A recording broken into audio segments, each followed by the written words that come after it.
A biblical perspective on life, culture and current events. This is 2020 on Vision. We'll definitely be very interested in as we get underway today. We're going to turn our attention to what happens to all of our worldly possessions when we die. And as I mentioned just a little earlier, that's a big contrast, isn't it, to the sorts of things we might ordinarily talk about around our Christian message of what happens to our eternal soul when we die. Well, today we're giving some attention to the importance of having a will and leaving an inheritance, caring for the needs of the people we love and the organisations we care about. Now, if you die without a written will, the court decides how your assets will be distributed according to a strict legal formula. Having a will may give you some peace of mind, knowing that those you love will be provided for and potential arguments between family members can be avoided. Well, we're back today with finance expert Alex Cook. Alex is a former stockbroker. He's been a successful financial planner, and he is the founder of Wealth with Purpose. His ministry is to help equip Christians to honour God with their finances by teaching sound financial skills. Alex Cook, a special welcome back to 2020. Thanks, Neil. Great to be with you. Happy New Year. I'm not sure you can still say that, though, on February the 29th, but nonetheless, it's good to be back with you. It's Happy Leap Year, and this is the first time we've actually had a chance to have a little catch-up this year, 2024. So, yes, just fabulous to be able to talk to you, Alex, and get your insights onto these things, because this is an interesting one. Is it just your overall perception here? Do you know if, that most people who are into older years and dying, or even the younger years, because you can be taken out by all sorts of things, you can be hit by a bus, all sorts of things can happen. Do most people die without a will? Are you aware of any detail around that? Yeah, so the stats that I last saw, and that this is a while ago, but I suspect it hasn't changed, is 40% of Australians die what we call intestate, which means you die without a will. So it's about 40% of Aussies. I suspect that hasn't changed. And the reason why I say that is, as a financial planner, one of the things I often have to remind clients of year in, year out is to get their will done. It's one of these things that people put off. There's something about it, because I guess we're facing our mortality, and of course having to have potentially tough conversations with our children or with our parents if they haven't got it in place. There's something about it that makes it feel uncomfortable, which is bizarre. We as believers know where we're going, so you would think that we'd be very confident talking about it, but it's a topic that gets put off. That's the way it is. And it's all very well to have a current will, something that you might have prepared of recent times. So what about if you prepared your will 30 years ago, and maybe you've just been happy the fact that you've got a will?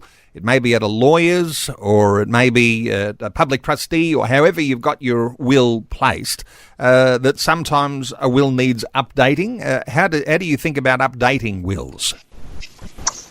Absolutely, very important. So the way I answer that is very simply, either A, you update when there's a significant change in circumstance, or B, you review it every 3 years. Now, when I say review it every 3 years, I don't mean that you necessarily change it, but more that you check the appropriateness of it in terms of, for example, your executors. So these are the people that are going to manage your estate when you pass away. Are they still the right people? Because one of the mistakes people often make is choose someone that's older than them and therefore likely to predecease them. So you want to choose someone who's not going to die before you. So there's all those kind of things that you need to do just to make sure that it's still relevant for the circumstances. And of course also that it's going to go to the right people. Because to me, ultimately, a will needs to cover three key principles, and that is making sure the money ends up in the right hands at the right time with the right amount of funds. And so, of course, that means making sure that the people that you originally planned to leave it to, is still around, still appropriate. But as our circumstances change, those three factors obviously need to change as well. And of course, it'll depend on your age and stage of life. So, for example, I've got young children, and therefore I need to make sure that there's sufficient funds for my for my wife to be able to raise those children if something happens to me. For other people, if they're say more mature than myself, let's say 70 or 80 years of age, they need to then make different considerations, because maybe their kids have grown up, maybe their kids actually don't need all the estate, which is a topic in itself. How much should we leave to our kids, which is a big question we can grapple with as we go. But certainly update it regularly is the simple answer as your circumstances change. So at what age ought you have a will? I mean, are we going right back to school leaver stage when you start to get your first job and you start to accumulate a little bit of a few assets here and there? When do you get a will, do you think, is the ideal? Is there a particular time, or do you wait till you're married so that you've got a joint way of looking at things? What's your wisdom on that? It's a great question, and I'd probably answer it by saying certainly at the latest when you get married, at the latest. That is how I'd respond to that. But also to say that maybe you've accumulated assets. So you could be 25, you've had your first job, you've started to grow your capital, your superannuation fund. That's when you should start thinking about it. I mean, when you get your first job and your employer starts paying your superannuation, one of the things that you complete on that superannuation application is who do you want to get your super when if you pass away. And that's actually a very important document, because what a lot of people don't realise, and a very important thing to convey to listeners, is that your superannuation is not actually covered by your will. It's what we call a non-estate asset. And so therefore, when you're 18 and you do get your first job and you are starting to get paid super, you could literally start thinking about it at that point. But to answer the question though, absolutely no later than when you get married, and B, as soon as you start accumulating assets. For some people, they'll be saying, well, my super is my biggest asset. Is it a little bit like a proxy will if you've nominated with your super fund who you'd like your super to go to? Is it in that sense a little bit of a sort of a proxy way of identifying where you'd like that wealth to go? Because you might not own a home, and you might not own an expensive car or two sitting on the driveway. How do we look at that sort of thing? So to answer the question with your superannuation, as I say, it's what we call a non-estate asset. And so the very important document that you complete with your super fund is what's called a beneficiary nomination. Now, there are different sets of laws that apply to your superannuation when somebody passes away. The first one is superannuation law, and that superannuation law requires that you only pass it to someone who is a beneficiary. So that's either a spouse or a child. Now that child can be of any age. But then a second set of laws apply, and that's tax law. And tax law works slightly differently.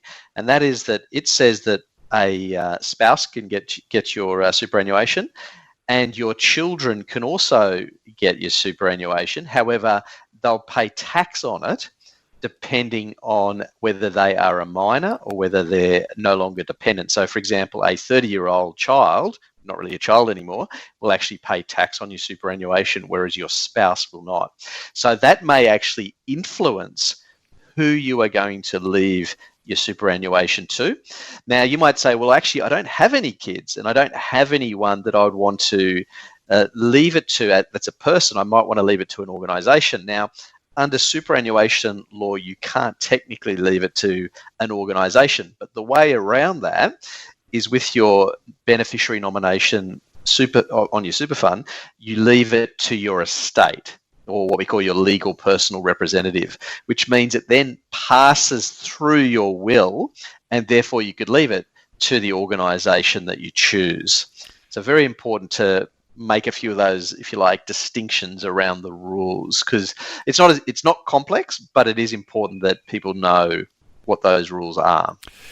That's interesting, having some sort of way of, it's like maybe it's a legal loophole, who you leave that superannuation to, and you can leave it to your own estate and goes through those processes.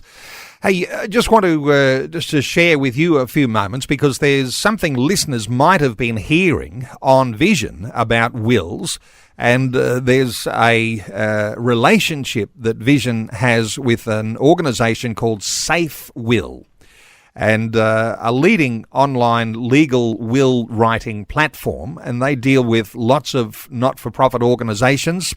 And so there's this bit of partnership that's going on at the moment. And just for listeners' benefit, up until Sunday, when you connect with Safe Will on the Vision website at vision.org.au, you'll be able to do your will absolutely free. Now, it apparently takes as little as 20 minutes, something of a streamlined process, and it will have the oversight of a lawyer before it's actually finalised. Now, let me give a little disclaimer here. There's no obligation to support Vision. Vision's doing this, and we're talking about wills today. But you might have a church, or you might have a mission organisation or a charity that you'd like to include with your will as part of your estate. And so my encouragement for listeners is to check out what is happening there because, as I say, this week only, getting a free will. Safewill.com is the name of the site, but certainly the vision.org.au website, so many listeners are familiar with. You might like to check that out.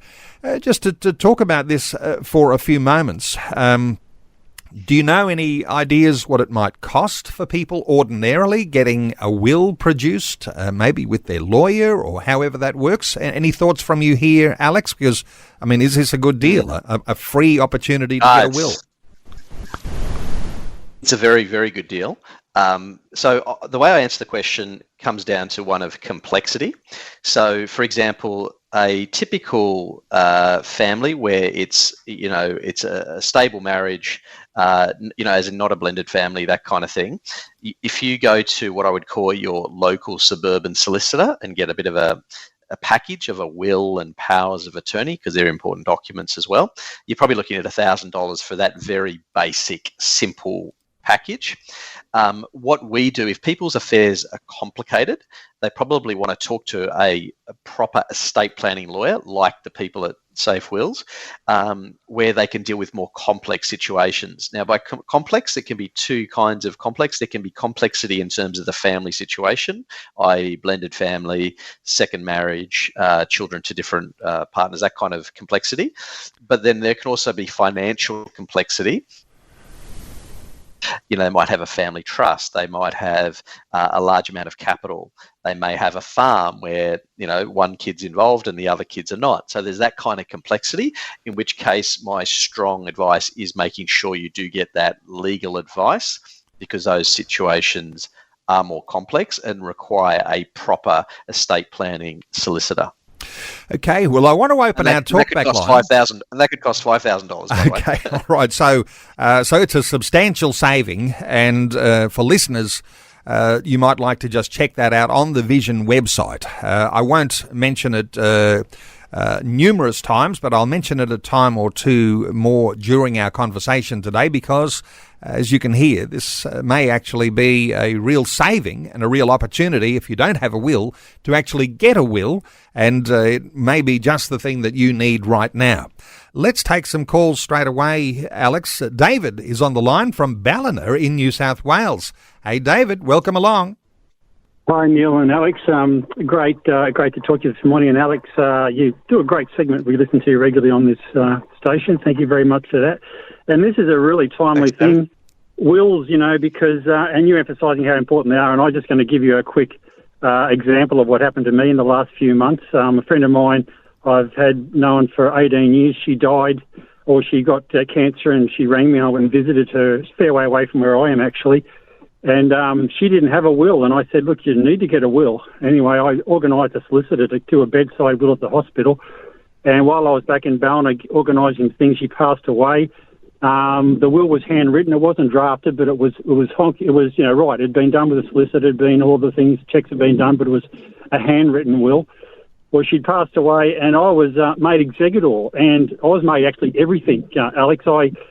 as just a friend, it was a bit of a shock, but I did organise the funeral, and I even went down and organised it. I actually did the funeral myself, the message and the all the thing anyway. And after the funeral, we had about 16 people there, about half and half. Half were family and half were friends. I found out from the friends that this friend of mine was well loved, but I found from the family she wasn't very well liked, and I was attacked, would you believe?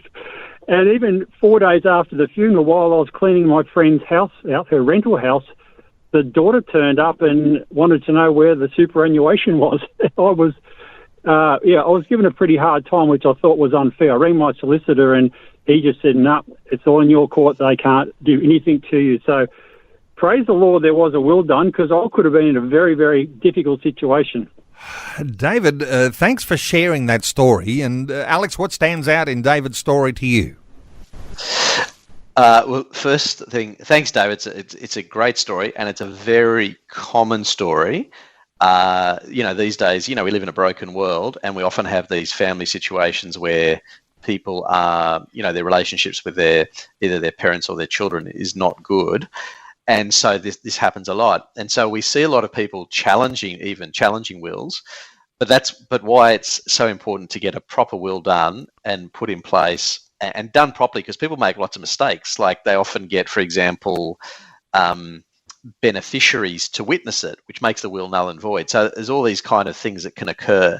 But it's so important to, in my view, not only plan it out well, but also as the person who is writing the will, to make sure your wishes are known to your family members, so that when you do pass away, everyone knows what's going to happen in advance. And that will often, and then when you can explain your reasoning for doing things, because often what happens is someone dies and then all of a sudden this wellspring of bitterness rises up because no one knows why things were done that they were. They don't know the person's intentions. So it's really important, as you say, A, to have a will, and B, to plan and explain and to your beneficiaries what's going to happen and why you've made the decisions that you've made. So thanks, David, for sharing that story. It is a very common one, and it's a great one for people to learn from. So thanks for sharing. David, before I let you go, was there a good outcome here? Yeah, it was very difficult, Neil, because this friend of mine, she hadn't had any contact with her son and her daughter for about 20 years. So I didn't actually know her son and her daughter. I'd never met them. She didn't ever want to talk about them. So there was some very deep hurt. And as it has turned out, the friends who came and spoke to me after the funeral, they were very happy with what I'd said, and it represented my friend properly. And it wasn't just her kids; it was her. There was only, I think, she has three sisters and a brother. I think one only came to the funeral, and some of them lived in the same town that she died in. So it's pretty hard to get your head around when you hear about things like that. I'm still struggling with that, Neil. I still struggle. Now, she was a born-again Christian, this friend of mine, and sure, she might have changed, because from what I understand, she hadn't seen her family for a lot of years, and maybe she was a different person back then, but this was just an example of, long-held bitterness. And looking back at the situation now, I can see why she made me executive, because she got to be buried in the cemetery she wanted to be in. I don't think that would have happened if the family had taken over. Wow. David, thanks so much for calling through. That is an amazing story, and I think just demonstrates some of the reality of what goes on. And, of course, some people are in that situation where they're estranged from their family, and they haven't seen their family for 20 years. All of a sudden, they're on the deathbed, and the family's all turning up, and it's a little bit like vultures coming around, I imagine. So anyway, but thank you so much. We're taking calls on 1-800-316-316. You might like to ask a question, make a comment, even have a critique. Let's hear from Jan in 8 Mile Plains in Queensland. Hey, Jan, welcome. Oh, thank you. And thank you, Alex, for your program. Really appreciate your sound advice. Just a question, what's your view? We have 4 children and we're looking at inheritances and like to give equal distribution to the 4 of them, but they all have different needs, and 2 of them have gone through divorces and have no home. The other 2 are well set up and very established and stable. So don't want to cause any strife amongst siblings, but I'm leaning more toward those who are disadvantaged, who have no home, who just live in rental properties and who are suffering more financially. I'm leaning toward that they get a greater portion. What's your thoughts on that? Alex. Look, it's a fabulous question, and to be honest, this is one that many parents grapple with for all the reasons you described so beautifully.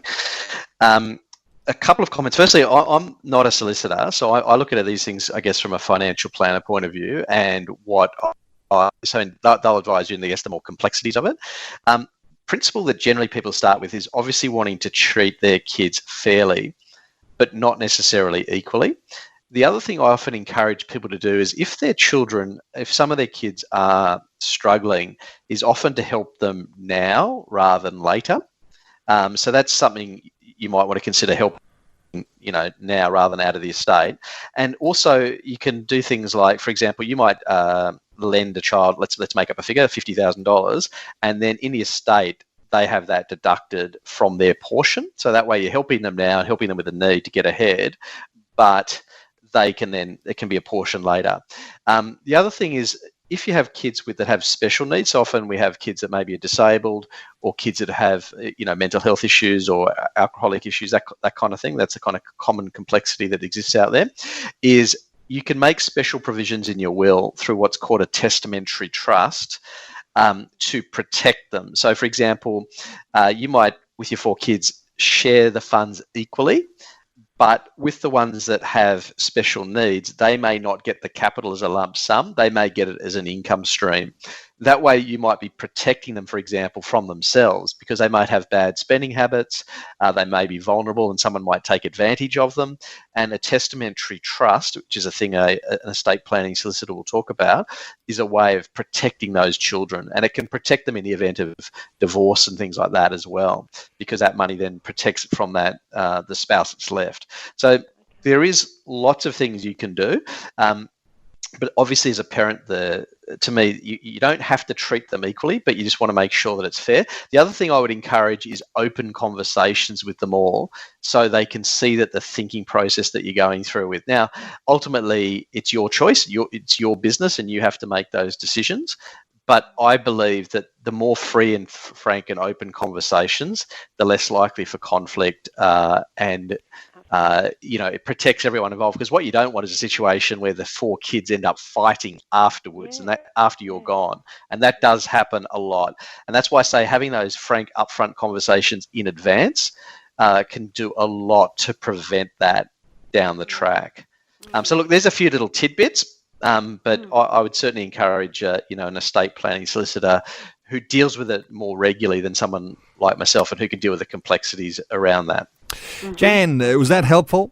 Yeah, it was very helpful. I actually took notes, written notes. So thanks so much, Alex. Really appreciate that. Thank you, Jan. God's blessing on you.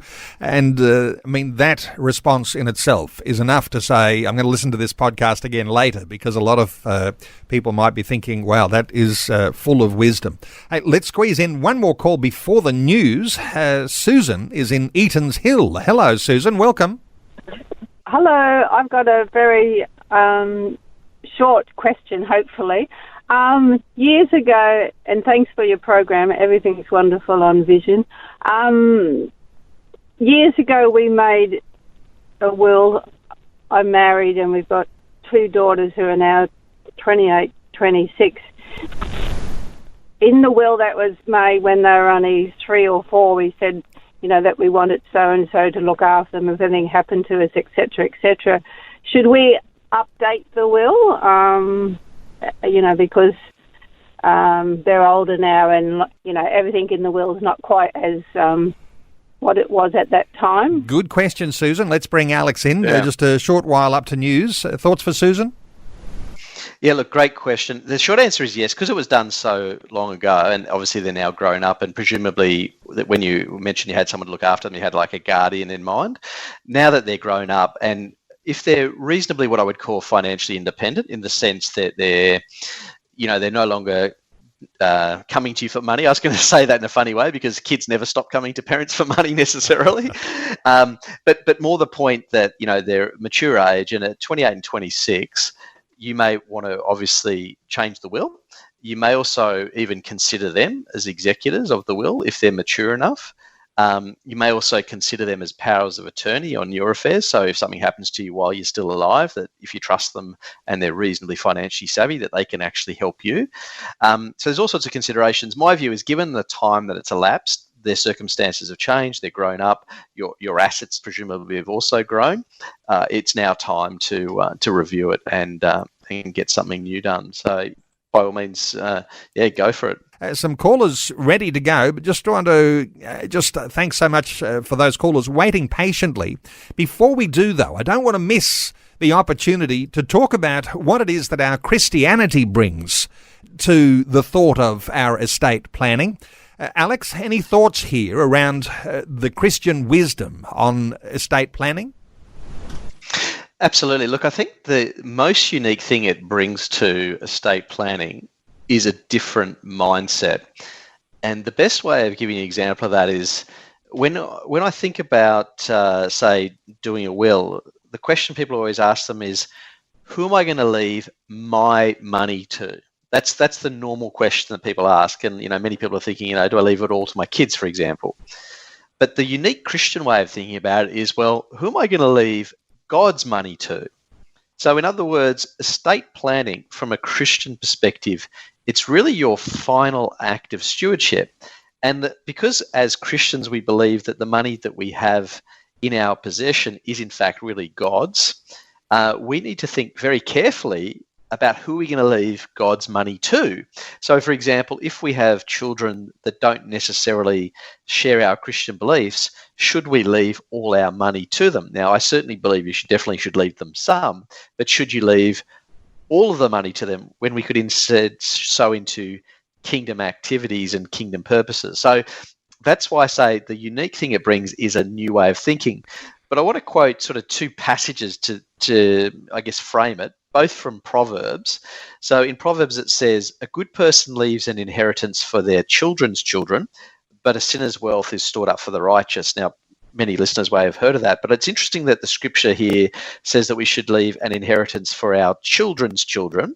In other words, not just our kids, but our grandkids, which seems to me to imply that Christians should also think multi-generationally. But also, one comment I do want to make, sort of separate from the money piece, is around our legacy. And that's really the idea that, to me, the ultimate legacy we can leave is a spiritual legacy. And that is the legacy that we leave the good news of Jesus Christ to our family. That, to me, is the ultimate legacy. But of course, we're talking about money here. Another fantastic one is also in Proverbs. This is Proverbs chapter 20. And it says, an inheritance gained hastily in the beginning will not be blessed in the end. And so, I just think of the, the prodigal son when you think of that passage. But also, just to challenge listeners here is to think about your children, how old they are, how mature they would be when leaving the money. Often, it wouldn't be particularly wise, for example, for an 18-year-old to receive $1 million, maybe not even a 25-year-old. These days, people are often leaving their money to their children, but at a later age. So, if they gain it hastily in a very early age, are they mature enough to handle that money wisely? And often the answer to that is no. So the point here is to say that Christianity does bring this unique way of thinking and challenges us to think, who are we going to leave God's money to, and what will be the legacy of that money? At the end of the day, we come into the world naked, we leave it naked, and we've got to leave all that money behind. So who are we going to leave it to? What are we going to sow into as we leave this life? And that, to me, is the unique mindset that Christianity brings to this estate planning discussion. Well, let's take some more calls. Melanie is in Victoria. Hey, Melanie, welcome. Thank you. My question may be a bit unlikely to happen. My husband and I, we have 4 younger children, 13 down to 3-year-olds. We're the only Christians in our family, either side. If we both did die, my question is, if we're putting a non-family relative down because of the Christian factor, wanting our children to be influenced that way, how likely is that to be contested? And because there is a gap, if my eldest child, would she be able to look after her siblings? At what age would that be able to occur, please? Alex. Look, it's a fantastic question, and I'm actually in a very similar situation. Yours are 13 to 3, mine are 15 to 5. So I know I'm in the similar phase of life where I'm thinking through all these issues myself. But to answer your question is, you can make all sorts of provisions in your estate. And this is where you do need a proper estate planning solicitor to think it through. But obviously, the challenge you have is who's going to be the guardian. So in other words, who's going to be the person that's raising the children? I suspect with your eldest who's 13, they probably legally need to be at least 18, i.e. they need to be an adult in order to be able to look after minor children. And obviously you'd have to consider the appropriateness of that.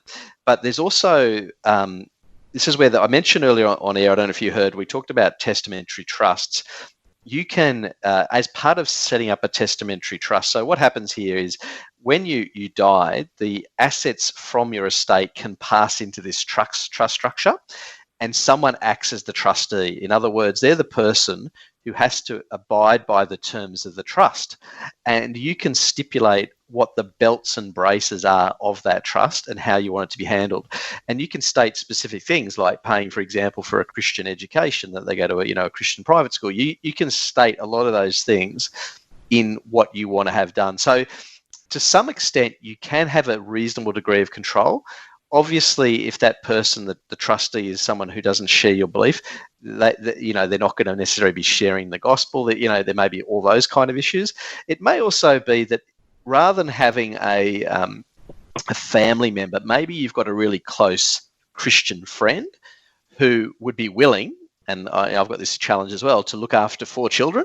Of course, you can make provisions for it financially, so through insurance, so that there's enough money to raise the children. So this friend of yours who's a Christian friend can actually look after the children, and they have the financial resources to do that. So the short answer is there are lots of possible solutions that you can consider. And think those through and make it very clear what your intentions are, and obviously choosing very carefully who that guardian will be, and potentially the trustee of the testamentary trust that your assets would pass into to help raise those children and provide for them in the future.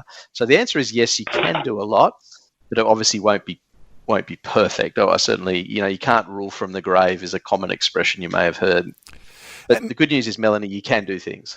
Melanie, does that answer your question? I think there was a second question in what you mentioned. You might need to remind us of that second question. Yeah, thank you, Neil. So my biggest concern is that if my relatives, being non-believers, don't like that we're not giving them, the children to look after, can they contest who that? Did you call it a guarantor is? Are they likely to be able to contest the guardian? Sorry. Okay. So if you included your church or a charity into your estate, the likelihood of that being contested. A quick response on that one, Alex. So my understanding is, in theory, they can contest anything, right? However, if it's all done properly, they won't have a chance. Because if something's been prepared legally, as in by a proper estate planning solicitor, you've accompanied the will with clear statements of intent. So, often people refer to it as like a statement of wishes. If a judge, if we're sitting before a judge and he says, right, there's a testamentary structure in place that the trustee has to manage it as per the terms of the trust on behalf of the benefit of the children, and there's a statement of wishes clearly outlining the intent, then to me, it would be very hard for a family member to contest that, irrespective of their opinion. It won't matter if it's all been done properly. Melanie, I hope that's answered your question there. Melanie in Victoria, thank you so much for your call. Let's take some more calls. Rod is in Brisbane. Rod, welcome along. Hello, thank you, Neil and Alex. Great talk today. Thank you. What are your thoughts, Rod? Well, my question is, I'm in the second stage of my life. My kids are grown up, and I've been married and divorced. So at the moment, my kids are the only benefactors of my will. But I am about to get married again to a lady that has some adult children as well. So I'm just trying to figure out how that all works. What's the balance there? Do I change my will straight away? Do I wait a while? Who do I include in that will? What's the process there that would normally be taken? Good question, Rod. Great question. Alex? Yeah. Great. Look, fantastic question. And as you can imagine, very common scenario in today's day and age. And as I do want to say, I'm not a solicitor, but I do always say to people in this, what I call blended family scenario, to get proper estate planning solicitor to work through the legal aspects of it. I would say that what you want to do, though, is start thinking now as to what you would like to happen. So that way, when you sit in front of a solicitor, you can pretty much outlay your intent. And so that will be saying, right, for example, in the event that you pass, that your new wife was well looked after, and there's all sorts of issues. For example, say you want to leave the house, for example, to your kids, that she can still remain in that house, for example, until she passes, and then the money goes to kids. So there's all those kind of legal issues that a solicitor can address, but then there's also her children as well and how she wants to handle it. So to me, the best thing you can do is sit down with your spouse-to-be and start having these very open discussions about what you would both like to do. Start with that. And really have open and frank discussions about that, and then go to the solicitor and say, look, this is what we've sort of semi-decided. How does that look? What can we do to do that? And then once you've done that, assuming good relationships with all the adult children, and obviously there may be issues with your kids with her, and likewise her kids with you, there's all that sort of complexity, is you then start to make sure that everyone is aware of the situation. So the whole family at least knows why. Not necessarily, they might not 100% agree, but at least everyone's on that same page. But with any blended situation, always important to get everything done properly through an estate planning solicitor, but start with the immediate dialogue of you and your spouse, wife-to-be. Rod, does that answer your question? Anything further? Yes. No, I don't think so. I think that's, to need to sit down and have that conversation, I suppose. Fabulous. Well, Rod, thank you so much for your call. 1-800 316 316 to join in our conversation. We're talking about wills and estates. Let's hear from Kate in North Queensland. Hey, Kate, welcome along. Hi, Neil. Hi, Alex. Thank you for a very relevant conversation. That's all good. What are your thoughts then, Kate? Or you've got a question? I've got a question, actually. It was more to do with the fact of I'm a single working mother, and just was wondering, obviously I know the importance of having a will in place, which I'm looking to do this week with the opportunity that Vision and Safe Will are providing. My question was more geared about, I know it's all God's resources and money. In terms of logistics and stuff, I don't actually have anything I can think of at this point to leave other than a superannuation related, insurance policy. I'm just wondering, is there a general list that for people to consider to make sure that they're covering all bases with things they may not think of to leave? I mean, I live paycheck to paycheck, as I know a lot of other people do in similar situations. So don't have a big nest egg to sort of divide up between my children or anything like that. Yeah. So I'm just wondering, is there a checklist to make sure nothing's missed out of the ordinary? Alex? Yeah, the answer is 100%, and certainly solicitors will have that. I was going to ask you, Kate, how old are your kids? They range in age from 10 to 18.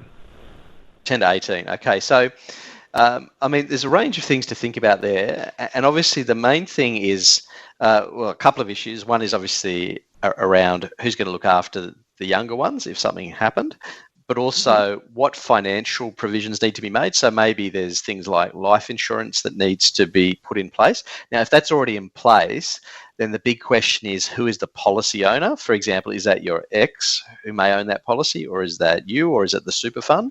So you can make sure that the money ends up in the right hand. So to me, the principle that you want to adopt when you're thinking about this. So firstly, there's the checklist, which is, just working through all the different things.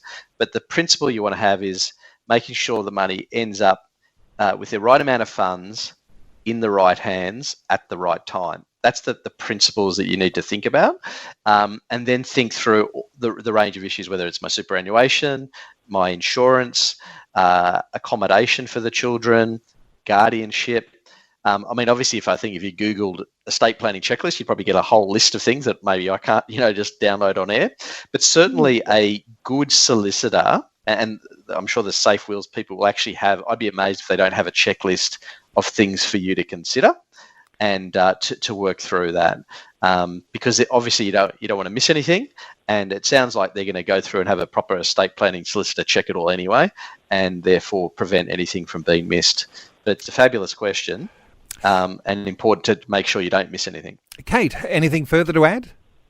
I was actually going to ask something else just really briefly. It's probably a fairly obvious question.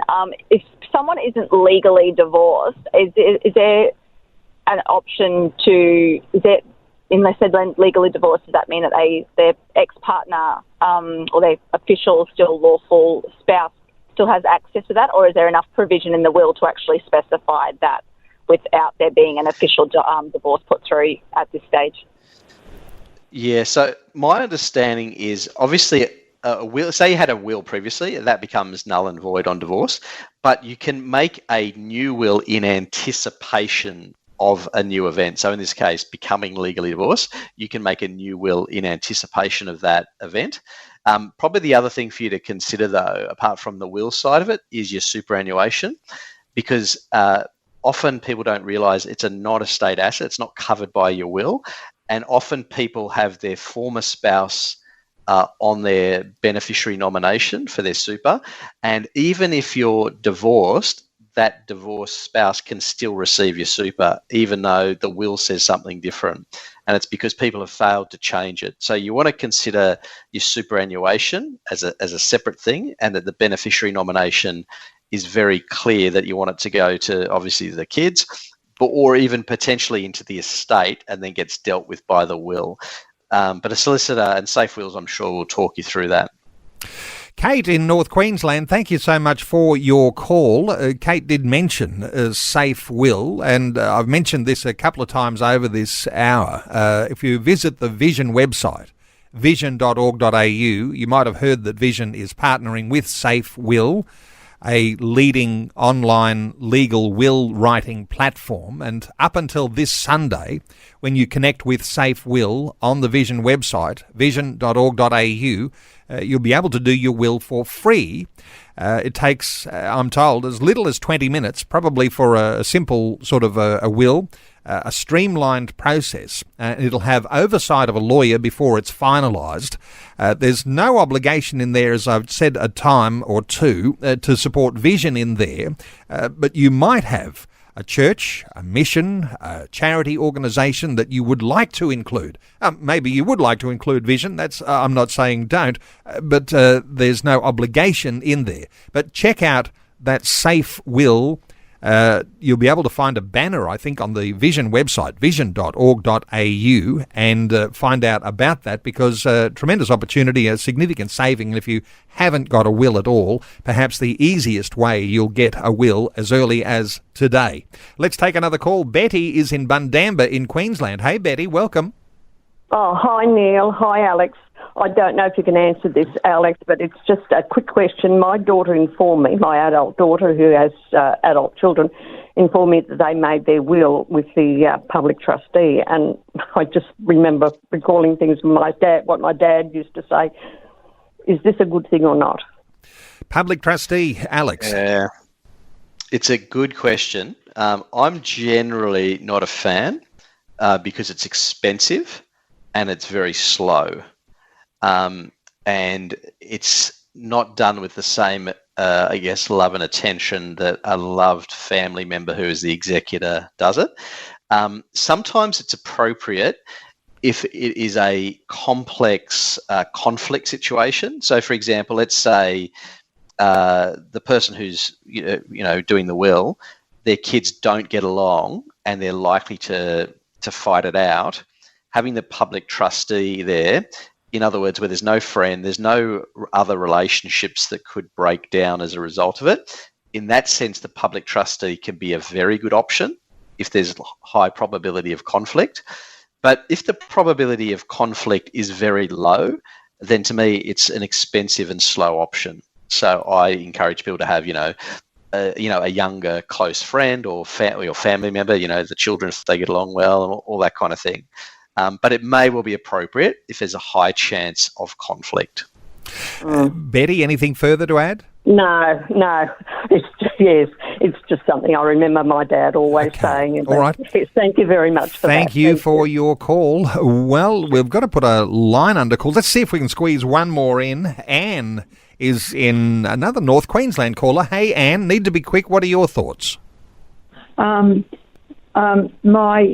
contact with the public trustee on 3 separate occasions has been quite a disaster. So prolonged and inefficient, and handed on from one person to another each time you tried to contact them.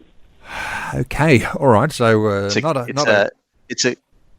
Look, this is a common experience, and this is why I said avoid it if you can, because it's slow. The person won't have the same degree of care. The only exception, I think, is if there's a high degree of conflict and you're trying to prevent further breakdown in relationships. But I think Anne's comment is a very valid one, and certainly my experience as well.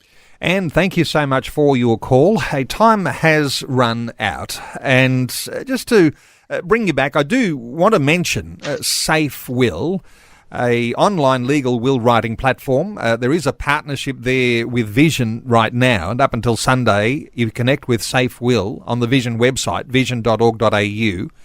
You'll be able to do your will for free. Alex, you could put this off, or you could plan to make up some appointments, find a lawyer that you can get your will made up. You did mention earlier, sometimes that can be an expensive exercise.